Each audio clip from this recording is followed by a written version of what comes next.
जय श्रीराम मित्रांनो, पीएम किसान केवायसी याबद्दल तुम्हाला माहिती असेलच. आता सर्वच लाभार्थ्यांना म्हणजे जेवढेही काही लाभार्थी आहेत पीएम किसानचे, त्या सर्वच लाभार्थ्यांना पीएम किसानची केवायसी करणे बंधनकारक करण्यात आले होते.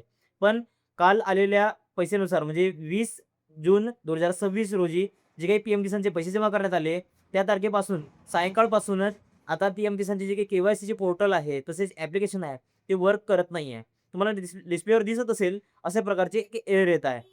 मित्रांनो, तुम्हाला माहिती असेलच सीसीच्या माध्यमातून तुम्ही फिंगरप्रिंटच्या माध्यमातून तसेच ॲप्लिकेशनच्या माध्यमातून फेस ऑथेंटिकेशनच्या माध्यमातून तुम्ही केवायसी करू शकत होता.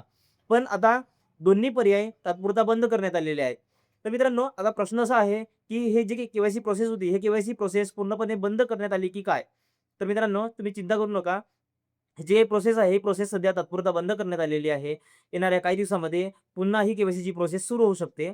सुरू झाल्यानंतर पुन्हा आपल्या चॅनलच्या माध्यमातून याबद्दलची जी काही माहिती राहील, ती माहिती तुम्हाला पुरवण्यात येईल. तसेच यामध्ये जर कोणते बदल करण्यात आले, तर नक्कीच आपल्या चॅनलच्या माध्यमातून त्याबद्दलची सुद्धा माहिती देण्यात येईल आणि जे काही सविस्तर प्रोसेस राहील, ते प्रोसेस सुद्धा आपल्याला देण्यात येईल. तर मित्रांनो, अशाच प्रकारच्या नवीन माहितीकरिता आपल्या चॅनलला सबस्क्राईब करा. भेटूया एखाद्या नवीन व्हिडिओमध्ये. तोपर्यंत जय हिंद मित्रांनो.